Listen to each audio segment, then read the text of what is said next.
Assalamualaikum warahmatullahi wabarakatuh. Salam guru penggerak. Saya Sumiati, calon guru penggerak angkatan 8 dari SMP PGRI 4 Kromengan, Kabupaten Malang.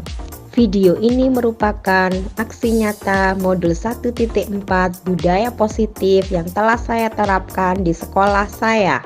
Latar belakang saya melakukan aksi nyata adalah sekolah idealnya menjadi tempat yang aman dan nyaman bagi murid.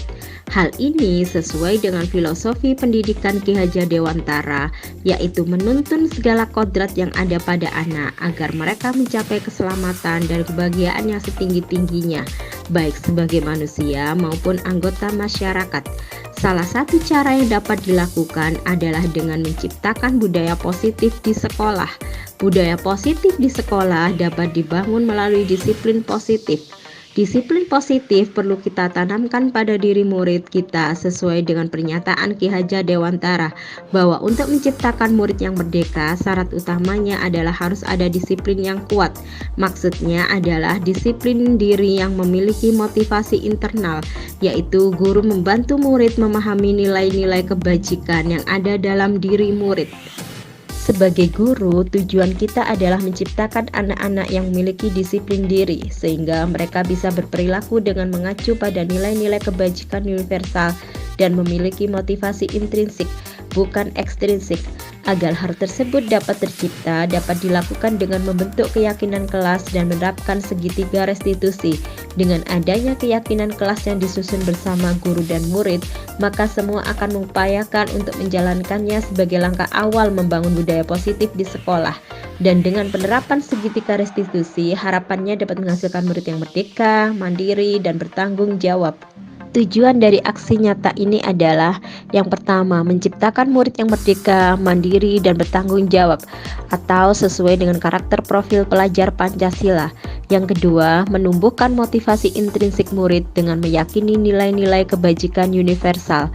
Dan yang ketiga, membiasakan posisi kontrol guru sebagai manajer dengan menggunakan tahapan segitiga restitusi dalam menangani permasalahan murid. Yang keempat, menumbuhkan budaya positif di sekolah melalui penerapan disiplin positif, keyakinan kelas, dan segitiga restitusi. Tolak ukur aksi nyata ini adalah yang pertama, terbentuknya keyakinan kelas melalui kegiatan kesepakatan kelas yang dilakukan oleh guru dan siswa. Yang kedua, siswa dan guru mampu menerapkan dan menjalankan keyakinan kelas yang telah disepakati bersama. Yang ketiga, siswa mampu menentukan solusi dan permasalahan yang dihadapinya. Yang keempat, siswa mampu menunjukkan perubahan perilaku sebagai pembelajaran atas masalah yang pernah dihadapinya. Dan kelima, siswa dan guru mampu melaksanakan budaya positif, yaitu keyakinan kelas dan segitiga restitusi secara konsisten. Lini masa tindakan aksi nyata saya adalah yang pertama, menghadap kepala sekolah untuk menjelaskan pentingnya penanaman budaya positif dan keyakinan kelas di sekolah dan meminta izin mendiseminasikan bersama rekan guru. Yang kedua, mengumpulkan rekan guru untuk melakukan diseminasi pemahaman materi budaya positif. Di sini yaitu disiplin positif, keyakinan kelas, dan segitiga restitusi. Yang ketiga, membuat keyakinan kelas bersama murid melalui curah pendapat untuk mewujudkan keyakinan kelas yang diimpikan. Yang keempat, berkomitmen untuk melaksanakan keyakinan kelas. Yang kelima, memantau, merefleksi, dan mengevaluasi keyakinan kelas yang telah dibuat dan membuat rencana perbaikan. Dukungan yang dibutuhkan. Yang pertama, dukungan dari kepala sekolah, rekan guru, tenaga kependidikan, dan murid untuk bersama-sama menerapkan budaya positif secara konsisten. Yang kedua, kerjasama dengan orang tua atau wali murid untuk dapat menerapkan budaya positif di lingkungan rumah. Yang ketiga, sarana dan prasarana yang mendukung untuk menumbuhkan budaya positif di sekolah. Berikut ini adalah video diseminasi atau penyebaran pemahaman budaya positif kepada rekan guru di SMP PGRI 4 Kromengan. Assalamualaikum warahmatullahi wabarakatuh. Sebelumnya saya ucapkan terima kasih kepada Bapak Kepala Sekolah dan juga mewakili Bapak Ibu Guru SMP PGRI 4 Kromengan sudah berkenan hadir untuk diseminasi positif ya, menyebarkan pemahaman dan penerapan budaya positif yang sudah saya pelajari di program guru penggerak di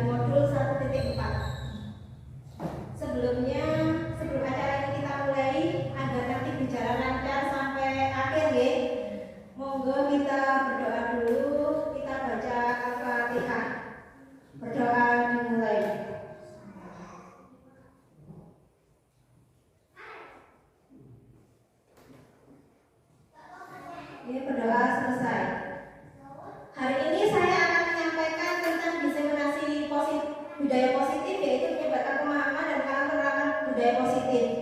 Bapak Ibu kira-kira ada yang punya tanggapan kira-kira budaya positif itu apa? Jadi kita itu ingin di sekolah kita nanti tercipta budaya yang positif di sekolah kita. Budaya positif itu apa? Ada yang mau memberi yang sudah kita budaya di desa kita sendiri. budaya yang sudah kita pilih. Bu Yuli, monggo. Budaya positif apa kalau kira-kira di benak Bu Yuli? Budaya positif itu apa? Budaya positif adalah karakter tingkah laku dan kebiasaan adat istiadat yang ada di sekolah kita, baik itu dari siswa maupun dari gurunya. Ya, terlepas dari itu yang paling mendukung adalah dari lingkungan. Oke, terima kasih Bu Yuli. Pak Pati mau memberi tanggapan apa itu budaya positif? Budaya positif adalah suatu karakter yang diterapkan pada anak didik maupun bapak ibu guru untuk menyukseskan dalam program yang berujung dalam kehidupan sehari-hari.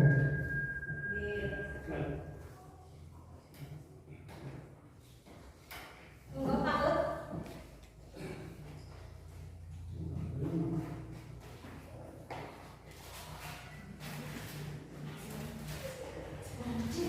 Saya kira cukup dari pendapat berawal ini bisa mewakili untuk dalam hal yang lain nanti kalau bisa lagi. Oke, terima kasih ya Bapak Ibu, semuanya tanggapannya luar biasa. Oke,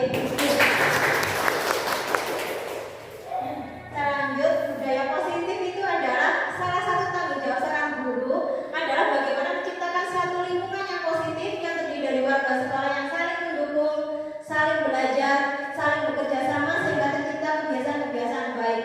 Dari kebiasaan-kebiasaan terbaik tadi seperti yang disampaikan Bu Yuli, Bu Lasmini, sama Pati sama Nge, jadi karakter-karakter baik yang tumbuh pada anak itu menjadi karakter baik warga sekolah, dan pada akhirnya karakter-karakter dari kebiasaan-kebiasaan baik akan membentuk budaya positif. Hari ini yang akan kita pelajari. Jadi konsep utama budaya positif itu adalah yang pertama itu perubahan paradigma. Jadi nanti kita akan merubahkan paradigma kita, cara berpikir kita, kemudian disiplin positif dan nilai-nilai kebajikan universal, kebutuhan dasar manusia, motivasi perilaku manusia, 5 posisi kontrol guru, keyakinan kelas sama segitiga restitusi. Ini adalah konsep budaya positif yang akan kita pelajari bersama hari ini. Yang pertama mari kita bermain dulu ya, namanya cobalah buka Bapak Ibu. Jadi Bapak Ibu bisa, ada yang mau praktek di sini? Bu Yuli sama Bu Las, ya monggo praktek di depan. Jadi namanya cobalah buka. Anda adalah A, tugas Anda adalah mengepalkan salah satu tangan Anda. Coba Anda bayangkan bahwa Anda menyimpan sesuatu yang sangat berharga di dalam kepalan tangan Anda. Anda perlu menjaga benda tersebut sekuat tenaga karena begitu pentingnya. Jadi ini apapun ya, bisa berlian,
Kira-kira Bu, seandainya saya pengen Bu lihat boleh nggak Bu? Kalau melihat ngincer tak lihat. Ini rahasia soalnya. Coba Bu, seandainya sesuatu yang ada di genggaman Ibu itu kira-kira misalkan uang gerakan jenengan terus pengen tak minta boleh nggak Bu? Oh ya nggak boleh kan soalnya ini berharga. Dengan apapun misalkan Bu bisa duit itu satu Ya jangan tetap nggak boleh. ayo lah Bu kan Mas ada Berapapun pun nggak boleh ini. apa ya Bu terus ganti apa Bu ayo Bu Terus ini masih yang diganti uang dikasih apapun nggak akan saya berikan, nggak akan saya kasih tahu. waduh lah repot Bu ini saya kekerasan belajar lagi dulu Bu Nggak boleh. kok sama nak pulang tetap tak jaga di pintu luar loh Bu ayo Bu mau terus sama tak berada Ibu biar pulang Bu Terus nggak pulang berarti. Oke, iya Bu. Terima kasih. ya terima kasih Oke, terima kasih Bu Yuli dan Bu Elis. Itu tadi kira-kira pelajaran apa Bapak Ibu yang kita dapat dari dua orang yang sangat luar biasa. Bu Yuli sebagai pengen mau dikasih, Bu Elis juga gitu. Dikasih uang 100.000 nggak mau. Dikasih mau di tadi apa? Sepedanya mau diambil Bu. Ya juga nggak boleh. Kira-kira apa itu? Dari apa? Dari peran itu tadi bahwa kita harus apa? Kira-kira siapa sih yang mengontrol diri kita, mengontrol apa? Yang milik kita itu? Diri kita sendiri. Oke. Jadi semua yang bisa mengontrol itu sebenarnya diri kita sendiri. Begitupun juga anak didik kita ya. Sebenarnya mereka itu apa? Kita yang mengontrol selama ini. Sebenarnya itu enggak. Jadi mereka itu mengizinkan kita kontrol. Sama seperti jadi apa sesuatu yang kita miliki itu sebenarnya kontrolnya ada pada diri kita sendiri. Jadi kita mau melepaskannya, kita mau tetap memegang erat itu berada pada diri kita. Jadi kita sendiri itu punya kontrol atas diri kita sendiri. Jadi ini tadi berhubungan dengan miskonsepsi tentang makna kontrol. Jadi selama ini kita itu salah konsep ya. Kita itu ternyata dalam pemikiran kita, paradigma kita itu salah pemikiran kita. Jadi ini adalah miskonsepsi yang telah saya pelajari di guru penggerak. Jadi ternyata yang pertama ilusi guru mengontrol murid. Pada dasarnya kita tidak dapat memaksa murid untuk berbuat sesuatu jika murid tersebut memilih untuk tidak melakukannya. Jadi selama ini kita itu mengontrol mereka. Mengontrol mereka itu apa? Sebenarnya mereka itu mengizinkan dirinya untuk kita kontrol. Oke. Yang kedua, ilusi bahwa semua kekuatan positif efektif dan bermanfaat. Jadi kita kan biasanya mengkritik anak-anak ya, membuat mereka merasa bersalah. Itu sebenarnya itu ilusi biar mereka itu jadi disiplin. Sebenarnya itu enggak. Itu hanya apa? Dalam jangka waktu yang pendek. Jadi nggak sampai panjang. Jadi mereka itu ya sebenarnya sekolah itu ya wes daripada aku disuruh sekali Bu Yuli, aku tak manut gitu loh. Itu bukan sebenarnya mereka itu apa? Mereka mengizinkan dirinya untuk dikontrol. Jadi kita yang merasa kita efektif sebenarnya enggak ya. Mereka itu sebenarnya dalam hati itu setengah-setengah, tidak apa? Tidak seutuhnya. Yang ketiga, ilusi bahwa orang dewasa memiliki hak untuk memaksa. Perilaku memaksa tidak akan efektif untuk jangka waktu panjang dan sebuah hubungan permusuhan akan terbentuk. Nah, kita kan biasanya maksa ya.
kita mencoba mengubah orang agar berpandangan sama dengan kita. Kita berusaha memahami pandangan orang lain tentang dunia. Jadi nanti kita akan belajar tentang 5 kebutuhan manusia dan juga dunia berkualitas. Dari sini kita tahu bahwa semua orang itu punya dunianya sendiri-sendiri. Jadi kita nggak bisa memaksa, oke? Saya bisa mengontrol orang lain itu diubah menjadi Anda tidak bisa mengontrol orang lain. Pemaksaan pada saat rujukan gagal, kadang kita maksa anak ya, itu kita ganti dengan kolaborasi dan konsumsi dengan pilihan baru. Jadi misalnya ada anak yang terlambat, kira-kira apa yang bisa kamu lakukan agar tidak terlambat lagi gitu. Selama ini kan kita terlambat lagi, ngoten ya. Itu bisa kita ubah dengan membuat anak-anak itu mencari solusi atas apa? Mereka kesalahan mereka, keyakinan apa yang mereka langgar. Oke, lanjut. Nah, ini disiplin positif berhubungan tadi bukan dengan biologis. Kata Ki Hajar Dewantara, di mana ada kemerdekaan, disitulah harus ada disiplin yang kuat. Sungguh pun disiplin itu bersifat self disiplin, yaitu kita sendiri wajibkan kita dengan sekeras-kerasnya, tetapi itu sama saja. Sebab jikalau kita tidak cakap melakukan self disiplin, wajiblah menguasai disiplin kita. Dan peraturan demikian itulah harus ada di dalam suasana yang merdeka. Katanya Ki Hajar Dewantara lanjutnya lagi, merdeka itu jawabannya orang mengoperasi pamrih ing uga kuasa amadai priyoga. Maksudnya itu merdeka itu artinya tidak hanya terlepas dari pemerintah, akan tapi juga cakap buat pemerintah diri sendiri. Jadi maksudnya di sini anak-anak itu kita itu disiplinnya itu kan selama ini anak-anak mikir disiplin itu suatu peraturan ya, ketidaknyamanan gitu. Jadi ini kalau kita belajar dengan disiplin, katanya Ki Hajar Dewantara itu cara disiplin anak itu dari diri mereka yang kuat. Jadi merdeka di sini itu gimana? Jadi mereka tahu kan di sini kita wajibkan menguasai disiplin diri kita. Karena anak-anak itu kan tidak tahu sebenarnya mereka itu punya nilai-nilai kebajikan universal ya, di dalam dirinya ada motivasi. Nah itu kita sebagai guru itu membantu menggali mereka, membimbing mereka. Jadi kira-kira nilai-nilai apa yang ada dalam dirinya. Sebenarnya nggak ada anak itu bodoh, nggak ada anak semua itu nakal, itu enggak. Karena mungkin karena kebutuhan dasar mereka belum terpenuhi. Jadi mereka itu bodoh, istilahnya nonton ya. Nah itu merdeka, dia itu kita membantu mereka apa? Yang ada dalam dirinya itu menggali nilai-nilai apa saja. Ya karena di sini itu kita menuntun ya. Jadi merdeka belajar di sini artinya kita menuntun mereka kemana? Ke arah yang lebih baik. Jadi bukan jarno gitu enggak. Jadi merdeka itu maksudnya kita beri mereka tuntunan. Seperti apa? Ibaratnya kan kita itu sebagai apa? Petani ya atau pekebun. Jadi kita itu menumbuhkan benih-benih. Nah anak-anak itu benih-benih itu yang harus kita tumbuhkan. Bagaimana? Dengan cara merawatnya, memberi pupuk, memberi pengairan seperti itu. Oke. Nah menciptakan tujuannya itu tujuan kita sebagai guru menciptakan anak-anak yang memiliki disiplin diri sehingga mereka bisa berperilaku dengan mengacu pada nilai-nilai kebajikan universal dan memiliki motivasi intrinsik, bukan intrinsik. Jadi motivasi dalam dirinya, jadi bukan dari luar. Ya, kalau kamu nanti, saya juga masih ada ya kadang. Kalau nanti dapat nilai 100, saya kasih coklat gitu. Itu motivasinya ekstrinsik, ya masih dari luar. Kalau bisa kita itu menumbuhkan mereka punya motivasi dari dalam, sehingga mereka senantiasa berusaha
diinginkan itu toleransi. Bisa dengan rasa hormat, integritas, mandiri, menghargai, antusias, empati, keinginan, percaya diri, komitmen. Kalau yang petunjuk seumur hidup itu bisa dapat dipercaya, lurus hati, pendengar yang aktif, tidak merendahkan orang lain, memberikan yang terbaik dari diri. Nah, ini nanti juga bisa kita apa? Kita akomodasi ya, kita buat kita dapat percaya apa? Kalau misalnya produk pelajar Pancasila ini kurang, tapi karena kita apa merujuknya pada profil pelajar Pancasila, kita bisa buat dari keenam nilai ini yang akan apa? Tumbuh pada anak-anak didik kita. Masih semangat ya Bapak Ibu? Lanjut ya.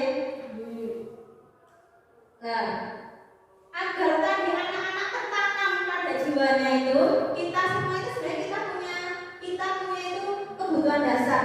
Jadi kalau kita melakukan sesuatu yang tidak mengenakan, itu mungkin karena 5 kebutuhan dasar kita ini tidak terpenuhi ya.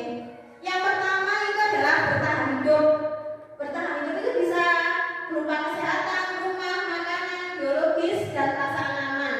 Yang kedua, kasih sayang dan rasa diterima. Jadi kebutuhan untuk diterima. Makanya kadang anak-anak itu kan caper gitu ya. Itu karena mungkin kasih sayangnya kurang di rumah. Jadi apa? Minta rasa kasih sayang diterima dari guru-gurunya dan teman sekelas. Makanya mengganggu itu mungkin kurang kasih sayang ya. Yang ketiga, penguasaan. Jadi kebutuhan akan pengakuan atas kemampuan.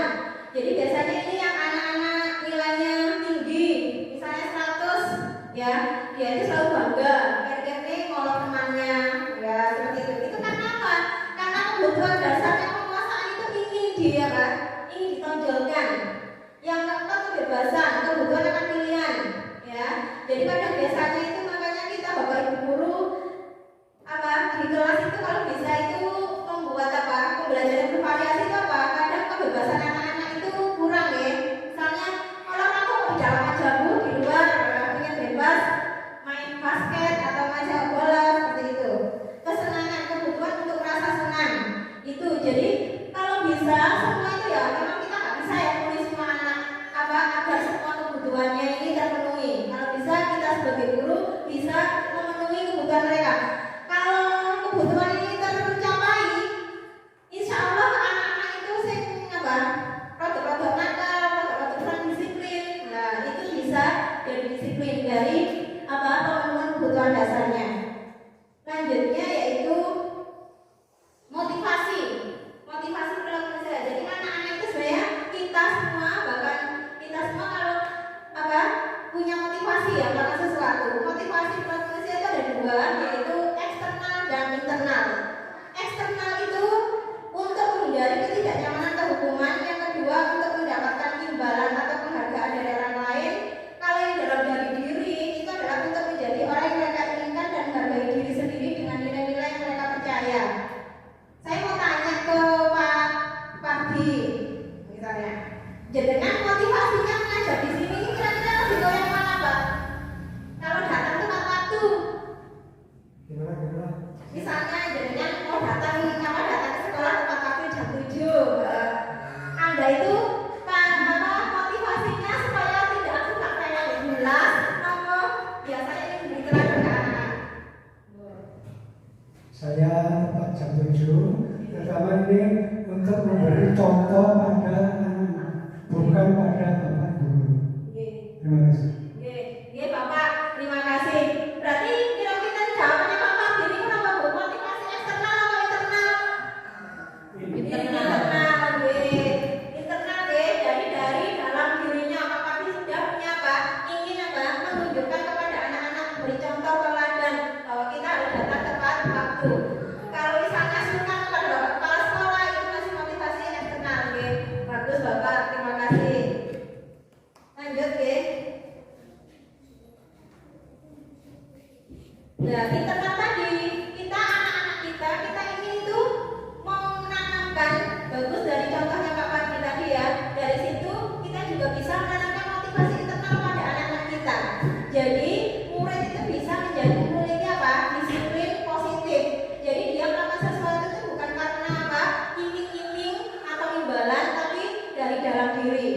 Nah, tugas kita sebagai guru yaitu menanamkan motivasi yang ketiga ini pada murid-murid agar mereka memiliki panjang sehingga mereka tidak terpengaruh pada adanya hukuman tadi ya, Be. Nah, ini sekarang kita akan belajar tentang konsep hukuman, konsekuensi, penghargaan, dan restitusi. Kira-kira dari konsep 1, 2, 3, 4 ini mana yang Bapak Ibu pernah dengar? Hukuman, mana hukuman, yang pernah dengar konsekuensi, penghargaan, konsekuensi. Yang belum kan sepertinya restitusi, ya sama. Saya baru dengar itu ketika apa? Kita belajar di program tunggal ada namanya restitusi. Sekarang hukuman, konsekuensi, restitusi itu apa? Jadi hukuman sama konsekuensi itu hampir sama ya. Jadi tindakan yang diberikan kepada anak atas suatu pelanggaran pada umumnya berbentuk hukuman atau konsekuensi. Kalau hukuman sama konsekuensi ada yang bisa membedakan? Itu apa? Gimana? Apa Bulas? Bu Siti? Bu Yul? Pak Maskud? Itu apa Pak? Bedanya hukuman sama konsekuensi. Coba sedikit meluruskan sebenarnya. Tolong untuk kami yang ini pikirannya terlupa sehingga menyampaikan tadi berlama sedikit sehingga kami bisa menerima. Menurut kami, hukuman itu adalah sesuatu hal yang sifatnya menjadikan pada anak, dan hukuman itu biasanya diciptakan oleh guru. Terus konsekuensi, kalau konsekuensi lain, misalnya begini, anak kita berikan, kalau kamu berbuat ini, nanti akibatnya adalah ini, itu seperti itu. Jadi bukan kami atau guru yang menciptakan akibatnya bukan. Nah, jadi anak hanya diberitahu bahwa kalau kamu melaksanakan ini, nanti akibatnya akan ini. Ini konsekuensi. Terus ini yang bisa mulai. Terima kasih. Terima kasih banyak Pak. Betul sekali Bapak. Jadi hukuman itu biasanya guru ya, tidak mengerjakan PR. Pusat, masih ada juga pusat, misalnya pusat 10 kali itu adalah hukuman. Jadi kalau konsekuensi itu ya akibatnya apa? Biasanya sudah di apa? Anaknya itu sudah tahu oh, konsekuensinya kalau saya tidak terlambat di jam pelajaran pertama berarti saya tertinggal di pelajaran jam pertama. Itu nggih konsekuensi. Nah, ini ada satu lagi namanya restitusi Bapak Ibu. Ini nanti yang akan kita terapkan di pembelajaran Merdeka Belajar ini. Ini adalah restitusi. Menurut Bosen pada tahun 2004, restitusi adalah proses menciptakan kondisi bagi murid untuk memperbaiki kesalahan mereka sehingga mereka bisa kembali pada kelompok mereka dengan karakter yang lebih kuat. Di sini proses kolaboratif mengajarkan murid untuk mencari solusi untuk masalah mereka dan membantu murid berpikir tentang orang seperti apa yang mereka inginkan dan bagaimana mereka harus memperlakukan orang lain. Nanti akan saya jelaskan di akhir ya. Nanti berhubungan dengan segitiga restitusi. Jadi bagaimana permasalahan anak itu kita sama-sama mencari solusi. Jadi anak-anak itu diberi pilihan. Solusinya kalau kamu melakukan suatu kesalahan apa? Keyakinan apa yang telah kamu langgar atau yang belum kamu tampakkan? Lah keyakinan tadi masih berhubungan dengan nilai-nilai kebajikan universal tadi.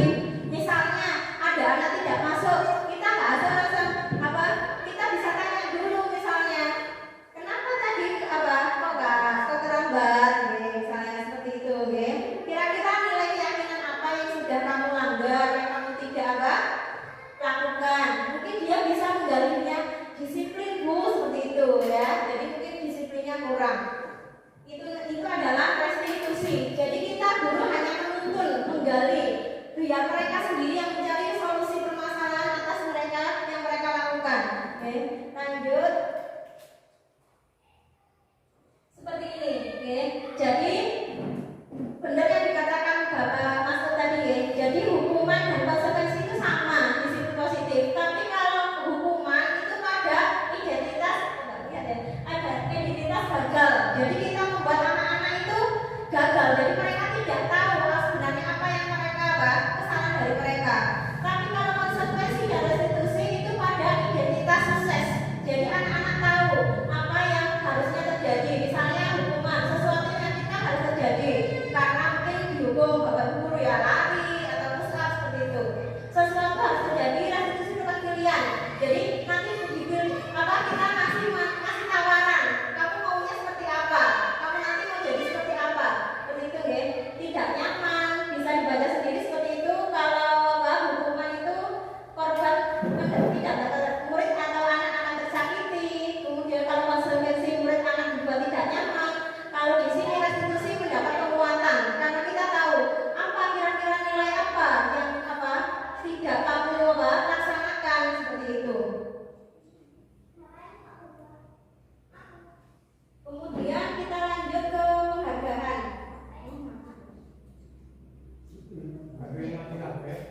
Ini belum mati.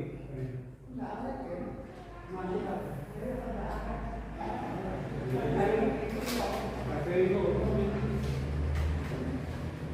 Suaranya saya masih Mbak? Masuk Mbak? Belum ada. Saya ambilnya ini. Dihukum oleh penghargaan. Kira-kira kalau penghargaan itu kita mikirnya apa? Motivasi agar anak termotivasi selama ini. Sebenarnya ada beberapa ternyata penghargaan itu bisa merusak hubungan. Yang kedua, penghargaan mengurangi ketepatan. Rusak hubungan ini bagaimana? Rusak hubungan ini bisa merusak hubungan sama temennya misalnya, ya. Biasanya kan anak juara 1 sama juara 2 itu kan saling apa? Saling apa? Berkompetisi, kompetisi. Kalau kita ngasih apa? Misalnya yang juara 1 saya kasih silver queen, terus yang juara 2 cuma dapat Superman. Itu sebenarnya bisa anak 2 itu bisa nantinya bisa bermusuhan, jadi bisa merusak hubungan. Penghargaan mengurangi ketepatan. Jadi di sini itu mengurangi ketepatan. Ada 2 riset ya. Ternyata ketika apa, ada anak-anak yang dikasih apa penghargaan, ternyata jawaban anak-anak itu salah. Ya, dicoba satu terus, lalu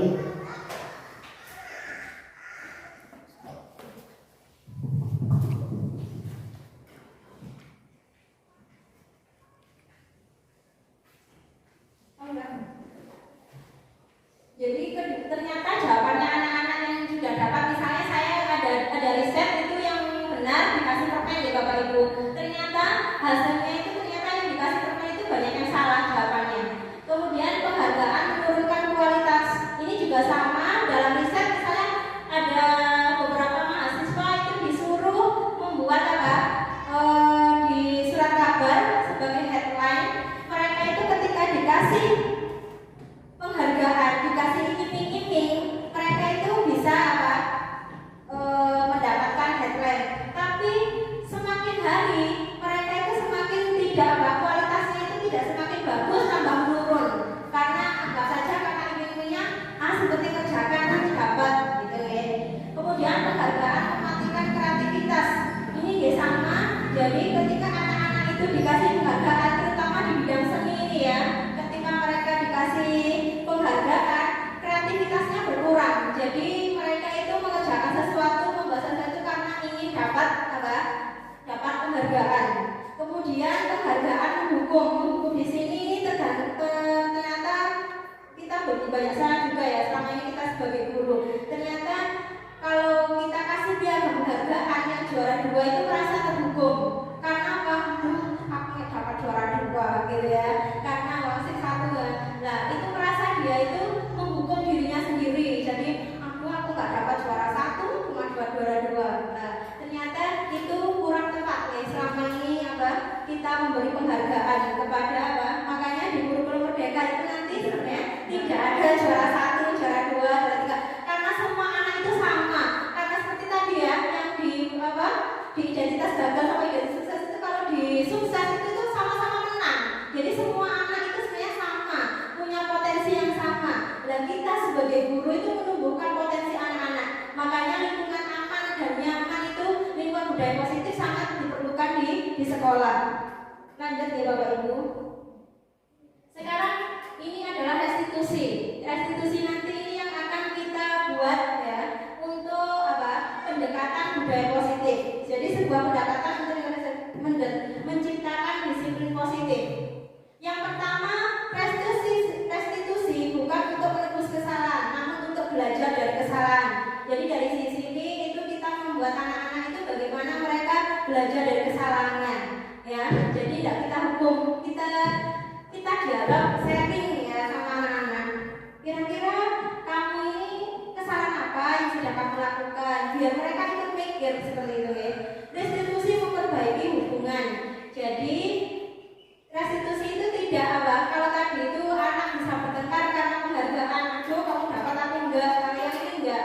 Karena anak-anak itu misalnya sama-sama, dua-duanya misalnya ada 2 anak ya, tidak mengerjakan PR misalnya, itu mereka akan sama-sama memperbaiki hubungan. Jadi gimana caranya agar mereka bisa memperbaiki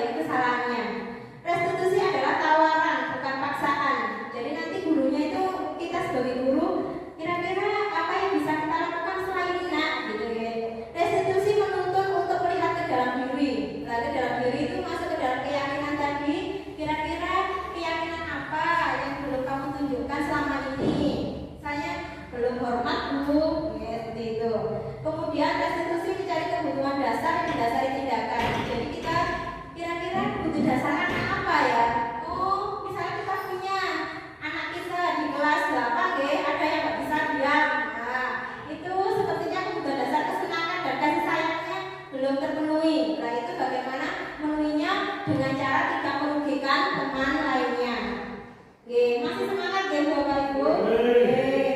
Semangat ya, baru siang-siang agak ngantuk. Lanjut ya. Sekarang kita lanjut ke keyakinan kelas. Nah, tadi kita sudah belajar apa? Nilai-nilai kebajikan universal. Sekarang keyakinan kelas.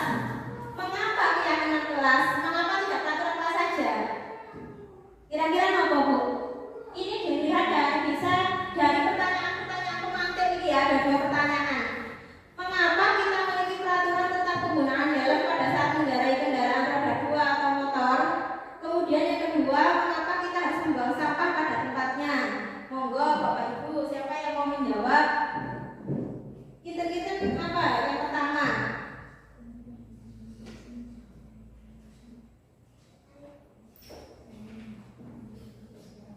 Siapa? Monggo.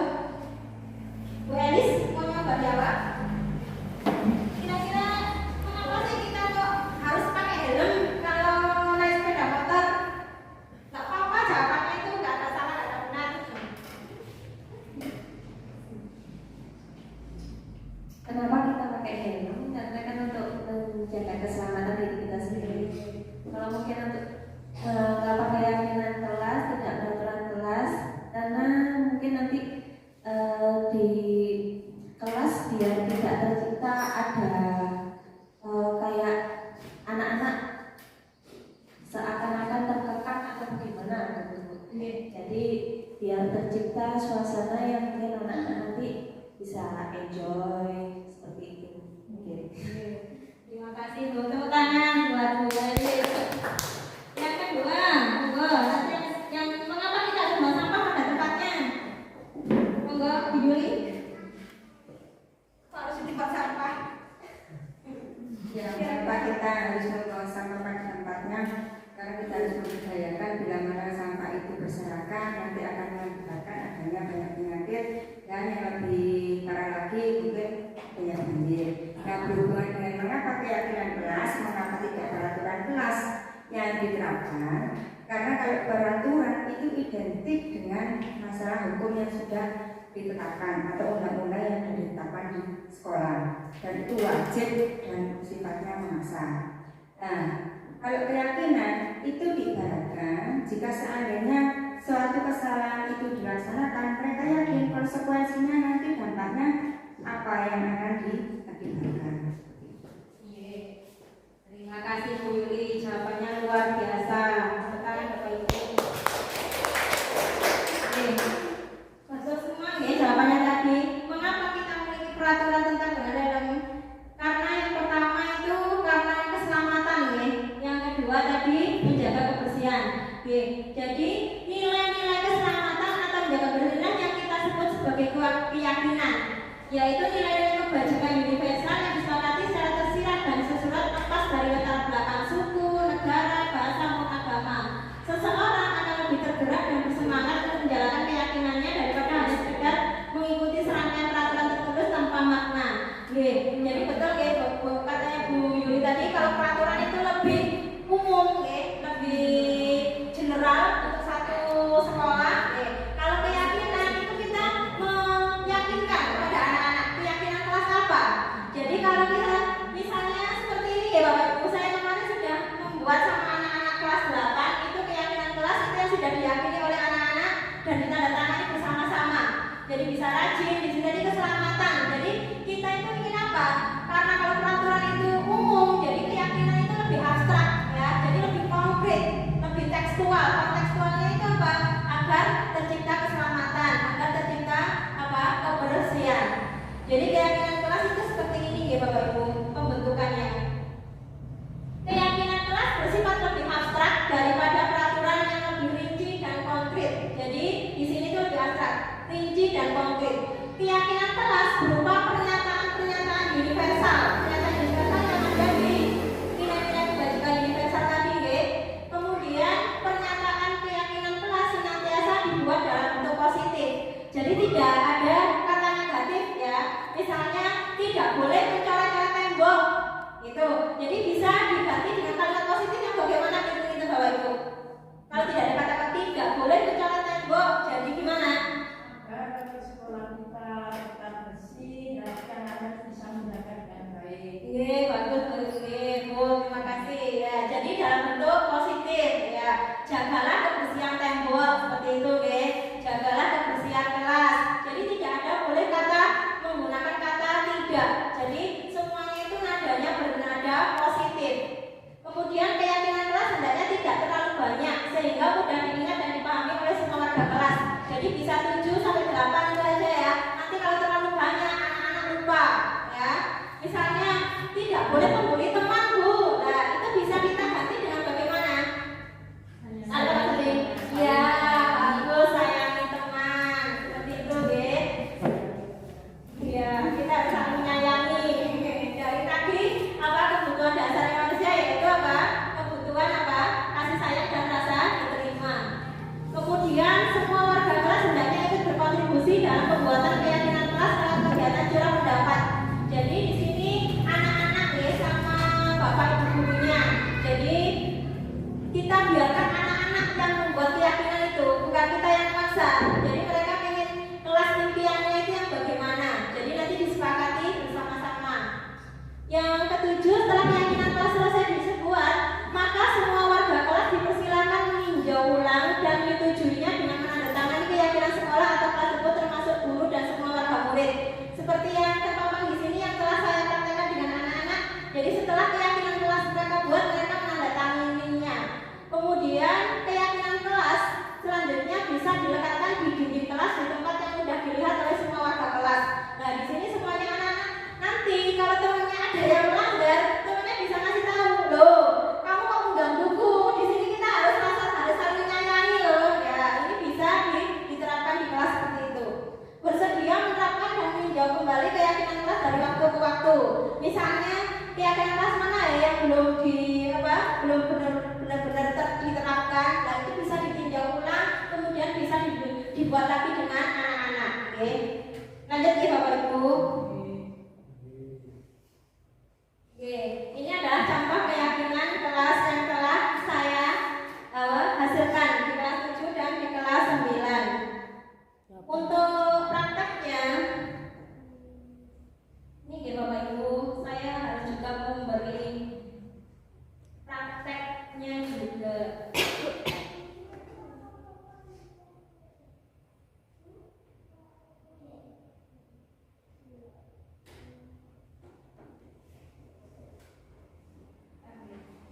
Ini adalah prosedur pembuatan keyakinan kelas yang telah saya buat.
manajer.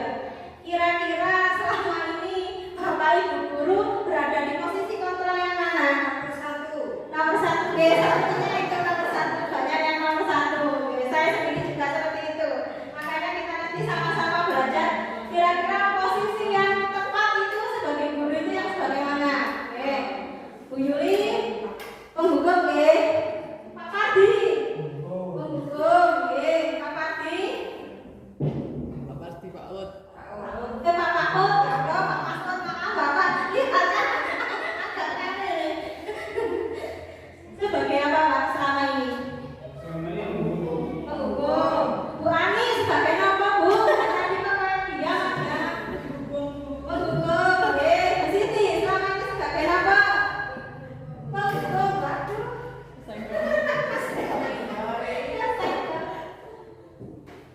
Oke, Bulas. Oke, kayaknya semuanya sama ya. Selama ini kita banyaknya sebagai penghukum. Sama pembuat rasa bersalah setia ya. Ya. Kita hari ini angel misalnya Jokowi. Semangat terus bersihkan kamar mandi. Oke. Oke. Bisa.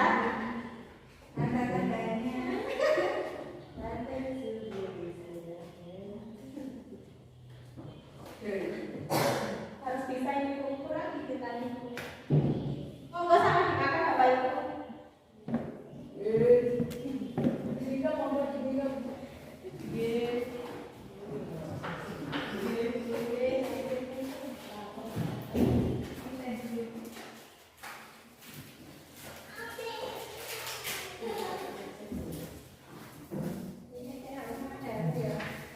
Kiki mau bicara sebagai operator juga.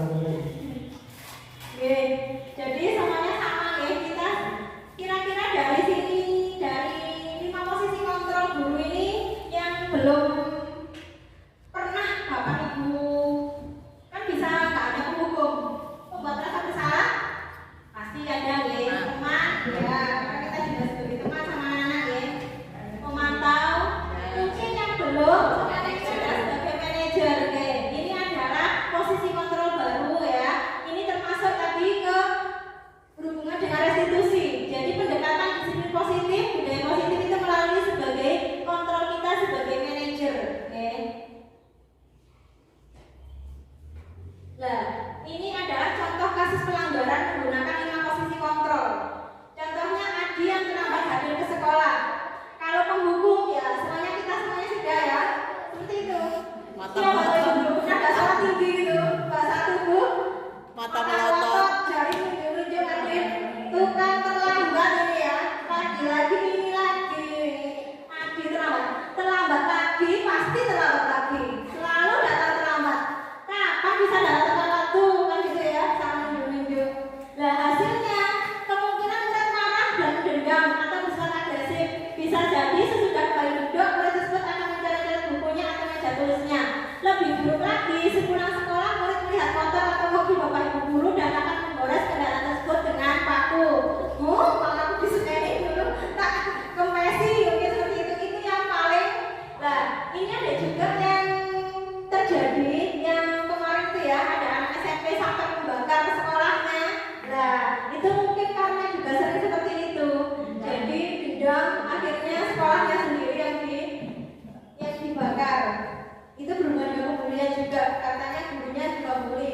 Kalau di sini insya Allah tidak ya, cuma menghukum nggak sampai membuli anak-anak. Karena kita selama ini ya kita kira apa dengan hukum dan memberi hukuman itu adalah disiplin yang paling tepat. Sebenarnya itu masih kurang tepat ya. Lanjutnya yaitu pembuat rasa bersalah. Kalau pembuat rasa bersalah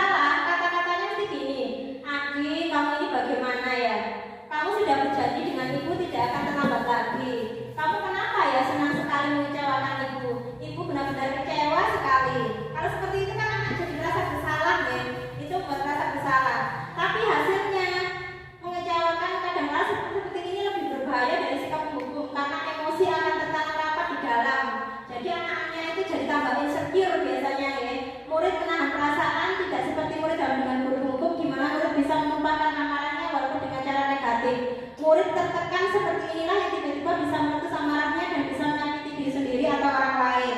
Nah, yang ini yang berbahaya. Ya. Selanjutnya sebagai teman, kalau sebagai teman itu ya kita ya sebagai bapak pada anak ya. Adi, ayolah bagaimana sih kamu? Kemarin kamu sudah janji ke bapak bukan? Kenapa terlambat lagi? Sambil tertawa ya. Ya sudah, nggak apa-apa. Duduk sana, nanti Pak Guru bantu. Kamu ini tetap, nah, itu sebagai teman. Kalau sebagai teman biasanya ini jadi guru favorit ya. Tapi ya gitu, hanya bapak itu ibu guru ini saja yang jadi disayang sama ini ya. Ya sama guru yang lainnya tetap nggak mau apa, nggak mau mengikutinya. Nah ini adalah yang negatif. Selanjutnya sebagai pemantau. Di sini kalau pemantau ini adalah dialognya. Misalnya, Adi, tahu kan kamu jam berapa kita mulai pembelajaran? Tahu Pak, kamu terlambat 15 menit. Apakah kamu sudah mengerti konsekuensi yang harus dilakukan bila terlambat? Paham Pak, saya harus tinggal kelas pada jam istirahat nanti dan mengerjakan tugas ketertinggalan saya.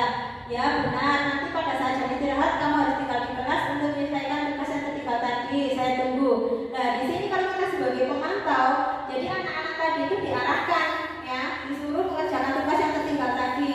Dan ini adalah konsekuensi. Jadi kalau pemantau itu membawa konsekuensi apa? Jadi ada konsekuensinya. Kalau anak terlambat tinggal jam pelajaran pertama, berarti mereka tidak boleh apa? Istirahat dulu, harus mengerjakan. Tapi ya gitu, gurunya harus mendampinginya. Kalau nggak gitu paling nggak ujung. Ya. Lanjut, kemudian ini yang terakhir kita sebagai manajer. Jadi nada suara kita tulus, bahasa tubuh tidak kaku, mendekat ke murid. Ya ini yang diharapkan kita semuanya ini kita nanti bisa mempraktekkan posisi kontrol kita sebagai manajer ya. Contohnya seperti ini. Adi, apakah kamu mengetahui jam berapa sekolah dimulai? Tahu Pak, jam 7. Ya, jadi kamu terlambat. Kira-kira bagaimana kamu akan memperbaiki masalah ini? Nah, di sini ditanyakan ya. Saya bisa menanyakan teman saya Pak untuk mengerjakan tugas yang tertinggal. Baik, itu bisa dilakukan. Apakah besok akan ada masalah untuk kamu agar bisa hadir tepat waktu di sekolah? Tidak Pak, saya bisa hadir tepat waktu. Baik, saya menghargai usahamu untuk memperbaiki diri. Nah, pada posisi di sini, guru akan memberikan tanggung jawab pada murid untuk mencari jalan keluar permasalahannya, tentu dengan bimbingan guru. Nah, di sini ada kata marah-marah tidak oleh guru? Kira-kira kalau ada dialog nggak ada ya. Jadi di sini kita menuntun murid untuk mencari permasalahan, solusi dari apa yang apa. Jadi sebenarnya bisa anak-anak itu kita ajak ngobrol ya dari hati ke hati. Kira-kira apa yang bisa kamu lakukan?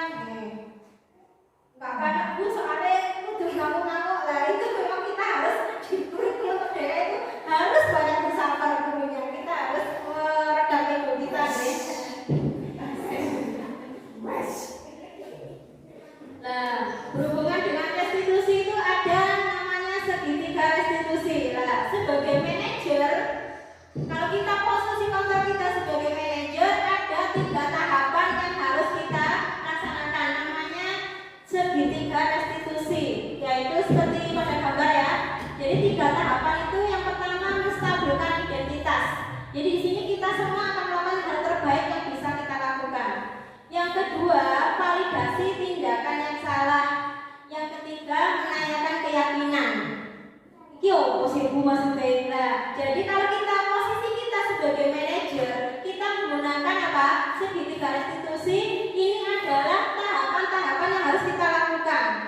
Tenang Bapak Ibu, tahapannya itu ada kok kata-katanya ya. Kalau menstabilkan identitas itu apa yang perlu kita omongkan ke anak-anak. Jadi ini ada beberapa alternatif ya.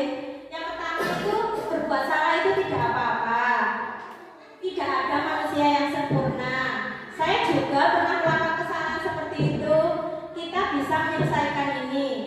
Bapak Ibu tidak tertarik mencari siapa yang salah, tapi Bapak Ibu ingin mencari solusi dari permasalahan ini. Kamu berhak merasa begitu. Apakah kamu sedang menjadi teman yang baik buat dirimu sendiri? Jadi itu adalah kata-kata yang pertama ketika memanggil anak ya. Jadi kalau menstabilkan identitas, kita bisa gunakan kata-kata seperti ini. Gak apa-apa. Jadi menstabilkan identitas itu seperti nggak apa-apa kok salah ya. Semua orang itu pasti punya salah. Bapak Ibu guru juga pernah salah, oke. Kemudian yang kedua, validasi tindakan yang salah. Itu bisa dengan kata-kata, padahal kamu bisa melakukan hal yang lebih buruk dari ini ya. Kamu pasti punya alasan mengapa melakukan hal itu. Kamu patut bangga pada dirimu sendiri karena kamu telah menduduki sesuatu yang penting buatmu. Kamu boleh mempertahankan sikap itu, tapi kamu harus menambahkan sikap yang baru. Nah, dari sini kira-kira kita pernah nggak melakukan segitiga restitusi, tapi nggak full. Mungkin kebanyakan bapak ibu guru pernah kamu pasti punya alasan akan hal itu, ya? Atau kenapa tadi dulu kan kita ada murid kita yang sering terlambat ya? Kenapa kok mesti terlambat? Pasti ada alasannya. Nanti jawabannya keringan bu, tidak awas ya. Tadi habis subuh tidur lagi atau nggak subuhan langsung tidurnya bangunnya jam 7 seperti itu. Oke. Yang ketiga yaitu menanyakan keyakinan. Nah, keyakinan tadi berhubungan dengan keyakinan kelas. Oke. Tadi kan sudah punya keyakinan kelas, jadi kalau ada anak yang melanggar ditanya apa yang kita percaya sebagai kelas atau keluarga. Nah, tadi oh iya bu, saya ada anak berkelahi ya, kita harus saling menyayangi. Dia kan bisa nanti jawabannya seperti itu. Apa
kalau sebagai manajer biasanya itu kalau di kelas itu seorang BP Bu. Tapi kalau seorang mengajar, kalau anak dilakukan semacam itu mungkin anak-anak yang lama atau biasanya kan itu. Oke, terima kasih Pak. Iya, kayaknya kalau di kita kan apa BP, tapi kita sebagai guru tidak apa-apa Pak. Jadi, oh ya, kok saya registrasi garis institusi masih lama nih? Ya memang tidak mudah Bapak. Semuanya menyadari di sini sebagai garis institusi itu penerapannya tidak semudah yang kita bayangkan. Ya, apa? Balik lagi memang kita harus bersabar Bapak. Balik lagi ke apa? Karena apa? Ini merdeka tadi ya. Jadi ke filosofinya Ki Hajar Dewantara, kita itu sebagai penduduk menuntun kodrat yang ada pada anak agar mereka memberikan kebahagiaan dan keselamatan yang setinggi-tingginya. Itu Pak poinnya. Jadi ya memang saya sendiri juga gitu Pak. Kita harus menekan apa Pak? Ego kita harus benar-benar apa? Bersabar ya. Gak bisa Pak. Mungkin sekali dua kali gak bisa ya. Memang harus berkali-kali Pak. Masa sih kita menyentuh hatinya anak-anak itu apa? Gak bisa.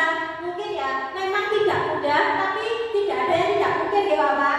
Jadi kita bisa Pak. Gak usah seperti ini tadi memang saya kurang ya Pak.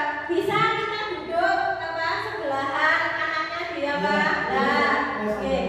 Biasanya begini Bu, kalau kan ada apa tidak menghargai seorang guru, ya. Tetapi kalau BP ini yang dipanggil, misalnya siapa boleh saya gagas siapa itu dipanggil sebabnya apa ini. Tapi kalau diterapkan dalam kelas, ya Bu ya, biasanya anak-anak kalau semacam itu kadang-kadang ya dalam apa diungkapnya dia, batinnya itu kadang-kadang guru sabar ini. Nah, Bapak. Baik lagi, kan tadi kita punya keyakinan kelas ini Pak. Memang nggak bisa Pak langsung gerakan kita ya Pak jadi manajer, nggak bisa Pak. Kita minimal jadi pemantau dulu. Di sini pun juga gitu. Kita minimal menghilangkan apa? Kita sebagai penghukum itu Pak. Jadi kita sebagai pemantau, terus kemudian keyakinan kelas lah ini. Kalau keyakinan kelas misalnya di sini tadi kan harus ada saling menghargai. Nah, itu kalau apa menjadikan misalnya Pak ada Bapak Ibu guru merasa tidak dihargai dihormati sama anak-anak, kita bisa memanggilnya Bapak. Kita bisa manggilnya, kemudian kita apa pakai segitiga institusi tadi. Ya memang tidak mudah, tapi kita coba Bapak. Keyakinan kelas apa yang sudah kamu langgar? Lah, ada saling menghargai ya. Nah, mungkin karena di sekolah kita ini memang guru BP-nya, BK-nya kan kurang ya. Selama ini Bulas ini yang apa? Yang sebagai apa? BK-nya. Ya, itu bisa Bapak dengan minta tolong sama guru BK atau Bulas ini atau senior bisa ke Bapak Kepala Sekolah. Nah, ini kan juga ini masih baru Pak. Saya juga di apa? Di program bergerak. Ini sama Pak. Hampir semua sekolah kayaknya masih dalam dalam penghukum sama pembuat kasar bersalah. Nah, ini karena budaya positif ini yang akan kita ciptakan di sekolah kita. Nah, kita akan memposisikan diri kita sebagai manajer, minimal sebagai pemantau. Mantap ya Bapak. Ya memang tidak mudah Pak, tapi mari kita sama-sama lah berkolaborasi sama anak-anak. Gak bisa langsung gak bisa kita langsung jadi manajer memang, tapi kita coba praktekkan. Siap ya Bapak. Nanti saling berkolaborasi Bapak, kita gak bisa berdiri sendiri karena kurikulum merdeka ini adalah nilai kekuatannya itu pada kolaborasi. Jadi aset positif apa sama kemudian kolaborasi. Pripun Bapak, siap ya? Nanti akan kami bantu. Ya, siap.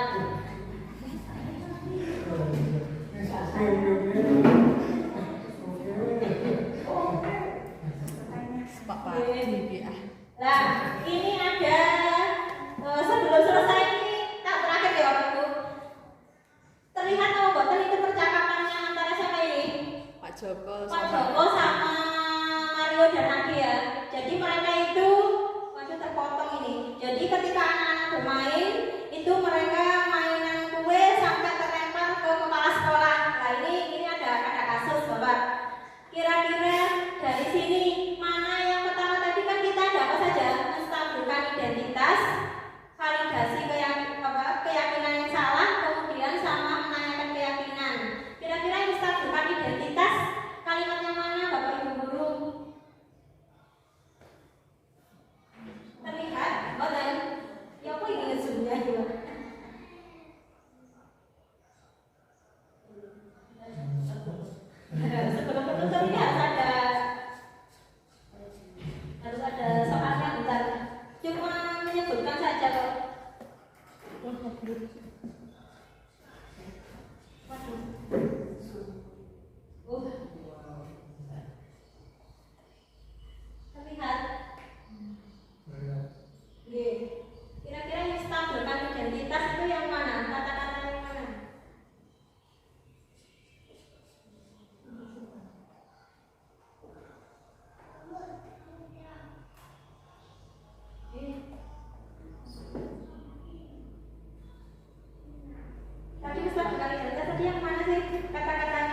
Baiklah, Bapak di sini bukan untuk mencari siapa yang salah. Bapak di sini untuk mencari penyelesaian sama-sama, berpikir sama-sama tentang apa yang bisa kita lakukan untuk menghadapi situasi ini.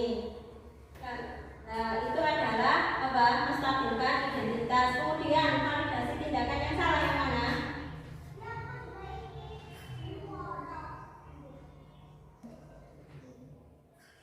Validasi tindakan yang salah. Bawahnya G, Bapak Ibu, kalian pasti melakukan itu ada alasannya ya. Pasti seru ya main lemparan-lemparan makanan begitu. Jadi kita validasi tindakan mereka. Ya bener, Kak Koko, kamu melakukan itu, maksudnya gitu loh, validasi tindakan yang salah gitu ya. Jadi kita intinya mendukung dulu mereka kalau apa yang mereka lakukan itu sebenarnya ada alasannya, oke? Ya, Bapak bisa melihat kalian merasa senang melakukannya.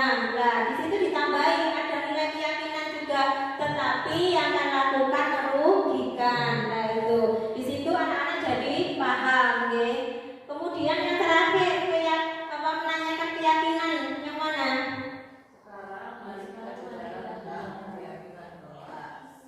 Oke. Waktu terlihat Bu.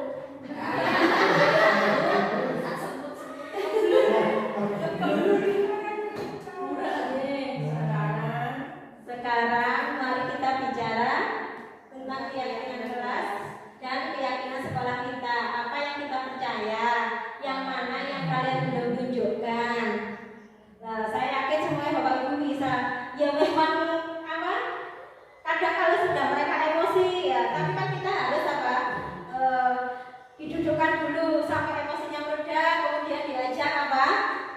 Berbicara, dialog dengan menggunakan segitiga restitusi. Ya kita nggak bisa langsung ujuk-ujuk jadi manajer, enggak. Minimal memang untuk membuat anak itu menjadi anak yang mandiri, bertanggung jawab dan punya disiplin positif itu sebagai pemantau, ya.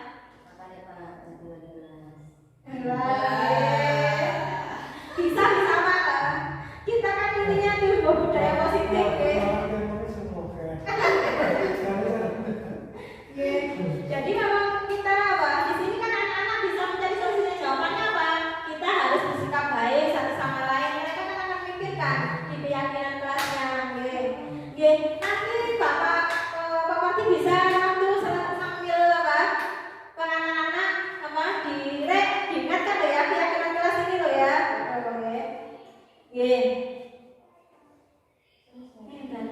Maksudnya ini harapan saya ya. Mari kita bersama-sama bekerja sama dan berkolaborasi untuk menciptakan budaya positif di sekolah dengan mulai menerapkan disiplin positif, keyakinan kelas serta segitiga restitusi. Memang seperti yang apa kurikulum merdeka itu kita nggak bisa belajar sendiri Pak. Kita harus berkolaborasi. Jadi nggak ada guru itu jalan sendiri. Kita harus kolaborasi bersama-sama. Dari sini kita juga harus bergerak Pak. Makanya itu apa seperti motonya apa kurikulum merdeka sekarang ya, guru-guru bergerak Indonesia maju. Jadi kita harus bergerak. Sama juga nanti apa kita bisa bekerja sama dengan wali murid. Makanya kemarin Pak Pati nggak ikut sih waktu MPLS ya. Kita kan juga sama-sama sama wali murid.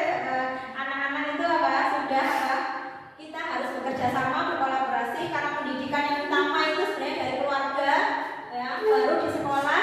Kalau nanti sudah tercipta budaya positif di sekolah, harapannya di keluarga maupun di lingkungan mereka berada akan tercipta budaya positif. Oke. Gimana Bapak Ibu? Siap nggih untuk menciptakan budaya positif di sekolah kita? Oke. Terima kasih Bapak Ibu atas waktunya. Siang-siang ngantuk-ngantuk masih apa mau kita belajar sama-sama untuk apa menciptakan budaya positif di sekolah kita. Baiklah, untuk mengakhiri acara diseminasi ini kita tutup karena tadi kita sudah dengan Al-Fatihah, kita tutup hari ini dengan hamdalah ya. Alhamdulillahirabbil alamin.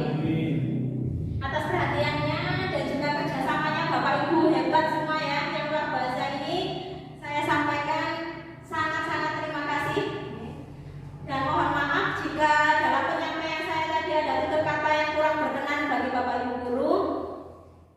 Wassalamualaikum warahmatullahi wabarakatuh. Waalaikumsalam warahmatullahi wabarakatuh.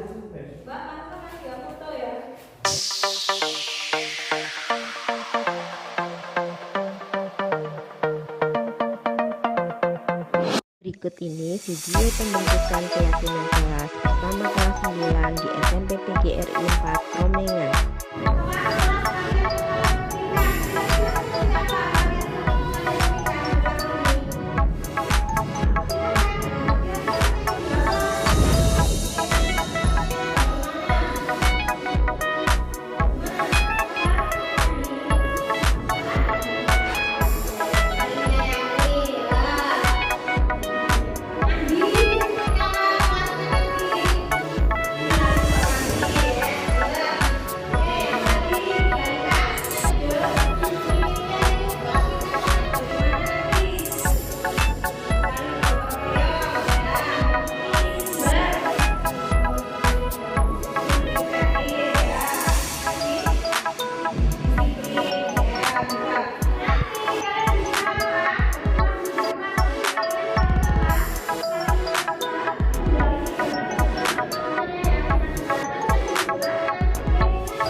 Di kelas 9 saya bersenang dan gembira membuat keyakinan kelas 9 bersama di sini dengan teman-teman.